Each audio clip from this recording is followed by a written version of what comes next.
Hermit here, quickie number 1. Redbuds are coming into bloom. May apples, a little cluster of them, and Stony Creek. And sunrise, we are just getting the sun coming up over the mountain as the redbuds burst into bloom. Spring is sprang, babe. Spring is here. All right, quickie number 1, bye-bye. Quickie number 2, the Hermit near the Cloister at 3 Creeks on April 8th. And we've got sun on beech tree blooms and beautiful Stony Creek. Beech trees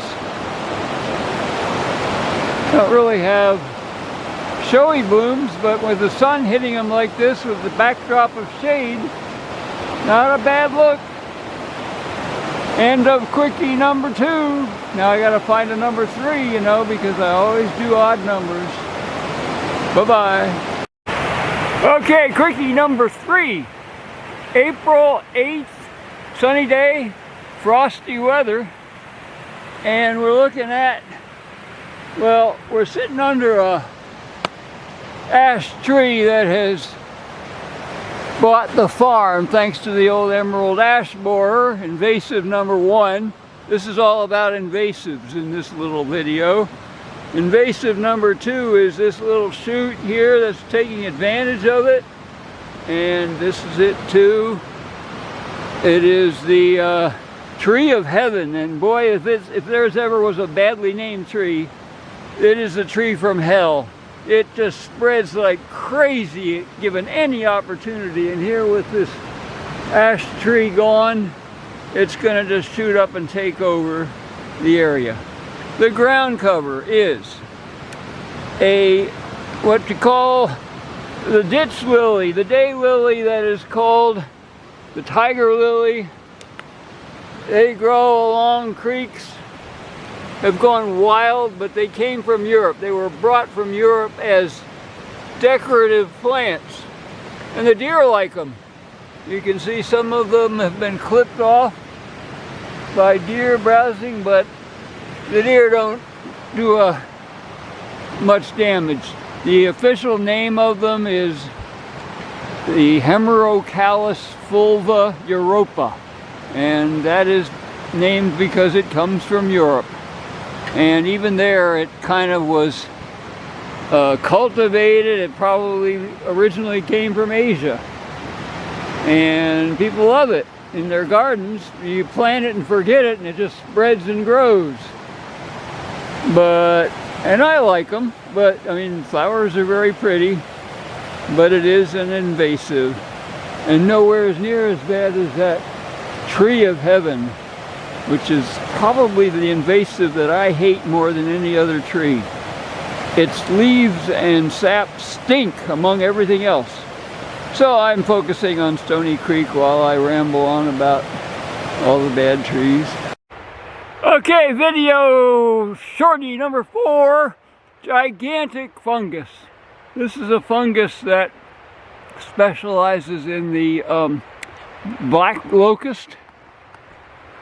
Sucks into the heartwood, but it just lives for years and years, and it grows from the bottom.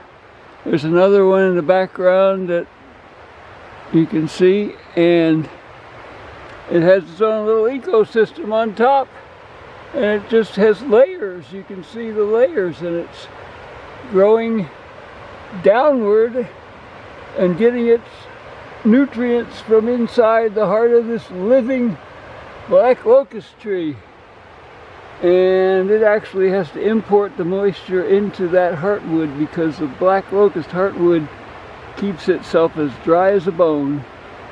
So this is a very specialized fungus. Gets its moisture from the rain, takes the moisture into where it gets its nutrients by moistening the very dry wood, and then using that to grow. So I don't know the name of it. I'll look it up and see if I can find out what it is. But there are a few different ones that do this, that specialize in growing on the black locust. And yeah, I mean, whoops. This is a biggie. Way bigger than my hand. About 1 foot and 15 inches across.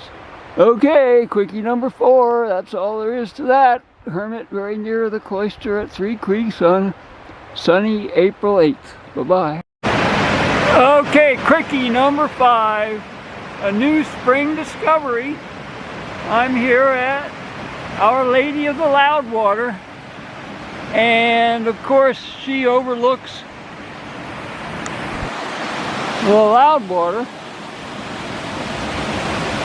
where I've been just sitting and relaxing and chilling for probably half an hour already, when suddenly I look up.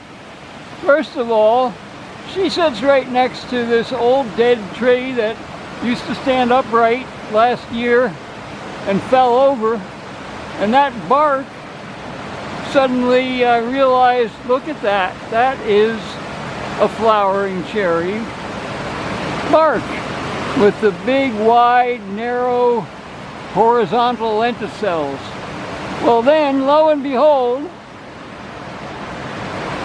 there in the background, behind the straight and tall tulip poplar tree,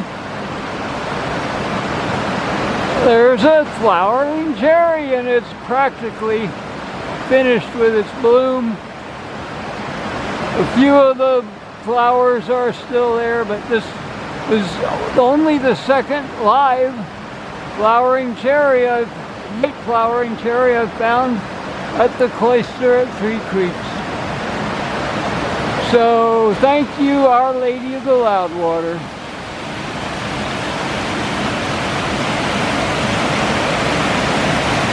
Quickie number 5.